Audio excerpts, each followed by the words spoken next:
Very most welcome dear students. Now we are discussing about the laws of limiting friction. So limiting friction के laws क्या उसके नियम हैं उसको हम पढ़ने से पहले what is the definition of the force of friction और उसके types. Friction force क्या होता है उसके types क्या हैं उनको हम एक बार देख लेते हैं. So friction एक तरह से इस तरह का force होता है जो always opposite direction में लगता है और motions को stop करने का काम करता है, motions को रोक देता है. कोई object moving है whether it is translatory, rotatory और circulatory, जिस भी तरह का मोशन कर रहा ऑब्जेक्ट तो उसको अगर रोक देता है फोर्स अपोजिट डायरेक्शन में कोई फोर्स लग करके that force can be said as the force of friction.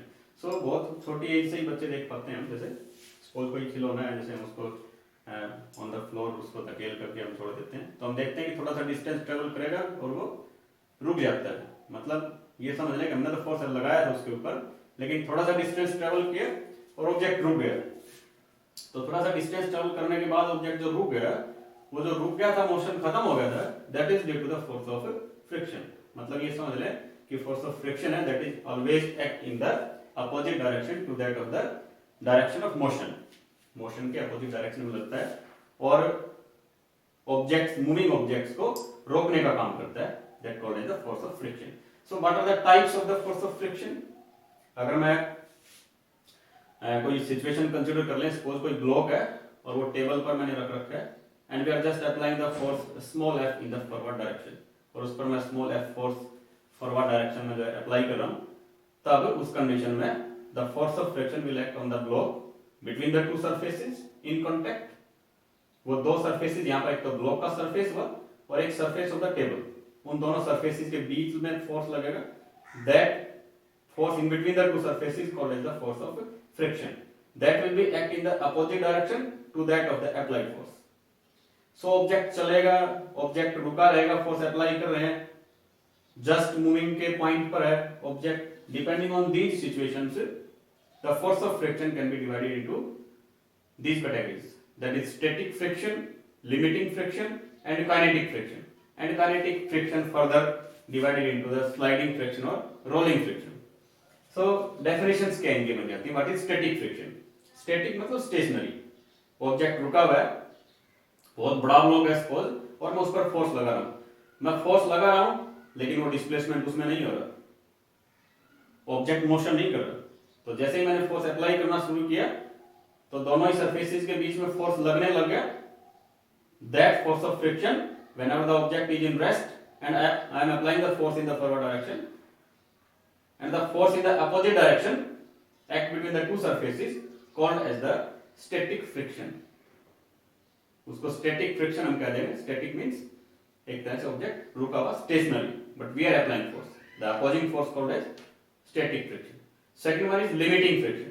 मान लिया फोर्स मैं अप्लाई कर रहा हूं और इतना फोर्स लग रहा है कि जस्ट थोड़ा सा और फोर्स बढ़ा दें, the object is at the just point of moving. Block object कोई बस चलने ही वाला है लेकिन एक्चुअल मोशन नहीं हो रहा, just at work of motion. तब जो फोर्स होगा in the opposite direction that called as the, जैसे उसके नाम से ही पता लग रहा है, force of limiting friction, called as the force of limiting friction. So third one is about the kinetic friction. अब मैंने फोर्स अप्लाई किया ब्लॉक पर ही और सपोज करें ब्लॉक जो है स्लाइड करने लग गया, मोशन करने लग गया. वो स्लाइड करके भी मोशन कर सकता है. कोई यहां पर व्हील होता है, tyres, wheels, circular cylinder, disc, इस तरह का कोई ऑब्जेक्ट होता है जो घूम करके भी आगे बढ़ सके, वो भी ऑब्जेक्ट यहां पर होता है और मैंने फोर्स उस पर एफ अप्लाई कर रखा है सपोज और मूविंग करने लग जाओ. तब जब object block, circular objects, cylindrical, spherical objects, इस तरह के ऑब्जेक्ट्स मोशन करने लगे सपोज एफ फोर्स अप्लाई करने से, तब जो अपोजिट डायरेक्शन में फोर्स लगेगा between the surface of the object and the surface of the table on which the object is placed. So उन दोनों surfaces के बीच में जो force लगेगा that force called as the force of kinetic friction. वैसे यहाँ पर जिस तरह से हमने डिवाइड कर रखा है kinetic friction और dynamic friction we can say it as. So that one also divided into the two categories. That is sliding friction and rolling friction. Sliding friction is for the block, क्योंकि block लुढ़क करके नहीं आगे बढ़ेगा, उसको खींचेंगे, वो slide कर रहा है, उस पर एक तरह से स्लाइड करके आगे बढ़ रहा है. Then that force of friction in the opposite direction called as the kinetic friction and that one is sliding friction. अगर यहाँ पर व्हील होता, सिलेंड्रिकल कोई ऑब्जेक्ट होता डिस्क या रिंग कोई होता जो घूम करके आगे बढ़े, then the force of friction between that surface and the surface of table called as the force of rolling friction, उसको हम वहां पर कह देते हैं। सो यहाँ पर अगर डायग्राम से देख लें सपोज, तो ब्लॉक की अगर मैं बात करूं, mg is in the downward direction weight of the block and normal reaction are in the opposite direction. So यहाँ पर जो forces बन जाएंगे R becomes equals to the force mg weight of the object. So these are the different types of the force of external friction. तो ठीक इसी तरह से internal friction भी होता है, internal friction. So internal friction हम बात करते हैं in the case of flow of liquids, liquids के flow में. So liquid जो flow करता है उसमें different layers होती हैं, एक लेयर पे दूसरा लेयर जो है स्लाइड करके आगे बढ़ता है. That internal force of friction between the different layers of a liquid in the liquid flow, that internal force of friction called as the viscous drag. Viscous drag, viscosity से एक तरह से रिलेट होता है. Internal force of friction in case of liquids, liquid flow. तो वहां पर उसको हम पढ़ लेते हैं internal force of friction. So what are the laws of limiting friction now becomes? Limiting friction के क्या क्या नियम यहाँ पर बन जाते हैं कि force of friction कब कैसे act होगा, उसकी क्या values होंगी, what is the coefficient of friction यहाँ पर define किया गया, फिर वो सब चीजें क्या होंगी. Laws of limiting friction, तो सबसे first नियम है, यही हमने situation consider कर लिया, that is the diagram for that. तो मैंने ये consider कर लिया कोई situation कि block है और वो टेबल पर रखा हुआ है, we are applying the force F and in the opposite direction there is the force of friction. तो पहला जो नियम बन जाता है laws of limiting friction, first यहाँ पर स्टेटमेंट बन जाता है force of friction, force of limiting friction directly proportional to the normal reaction R. जितना ज्यादा normal reaction होगा, यानी कि normal reaction क्या है, equal to the weight of the object, जितना ज्यादा weight होगा ऑब्जेक्ट का उतना ही force of limiting friction लगेगा. Force of limiting friction directly proportional to the normal reaction R, and we can say that normal reaction R equals to weight of the object here. So weight of object per force of limiting friction directly proportional. So from this equation we can write as F equals to mu into R, where mu is the coefficient of friction. So coefficient of friction from here becomes as mu equals to F by R. F Newton है, R भी Newton है, mg. So coefficient of friction mu के units और dimensions किसी भी तरह के नहीं होते, इसके यूनिट्स नहीं होंगे, और अगर यूनिट्स नहीं होंगे तो फिर इसके डायमेंशंस भी नहीं होंगे. So coefficient of friction is the ratio of the force of friction to the normal reaction R on the object. यहाँ पर इसका डेफिनेशन बन जाता है. अगर थोड़ा सा और इसको हम पढ़ लें, काइनेटिक फ्रिक्शन, जैसे हमने बात की इसमें डिफरेंट टाइप्स के फोर्स ऑफ फ्रिक्शन के.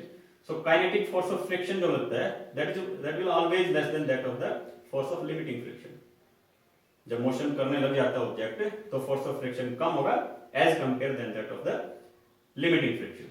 So यहाँ से ये समझ लें कि जो kinetic coefficient of friction in case of motion that will always be less than that of the coefficient of friction in a stationary position. Limiting वाले केस से always कम होगा.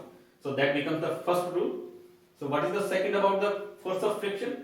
Direction of force of limiting friction always opposite to that of the direction of applied force. जैसे diagram से भी clear है कि हमने force small f apply किया था. Force of friction, force of limiting friction will always act in the opposite direction. That becomes the second point in the laws of limiting friction. So what next? Third point becomes as कि जो force of friction है between the two surfaces, force of friction is independent of the apparent area of contact between the two surfaces.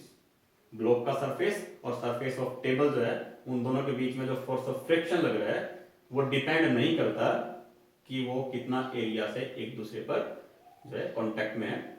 It is independent on the area of contact between the two surfaces. That becomes the third point for the laws of limiting friction. So किस पर depend करता है? That becomes the fourth point. So force of friction depends on nature of the material of the surfaces. कि table का क्या surface का nature है, block का वो प्लास्टिक का ब्लॉक हो सकता है, वो लकड़ी का कोई वुडन ब्लॉक है या कोई मेटेलिक ब्लॉक है, मतलब nature of the material. Force of friction depends on the nature of the material of the two surfaces and roughness and the smoothness of the two surfaces.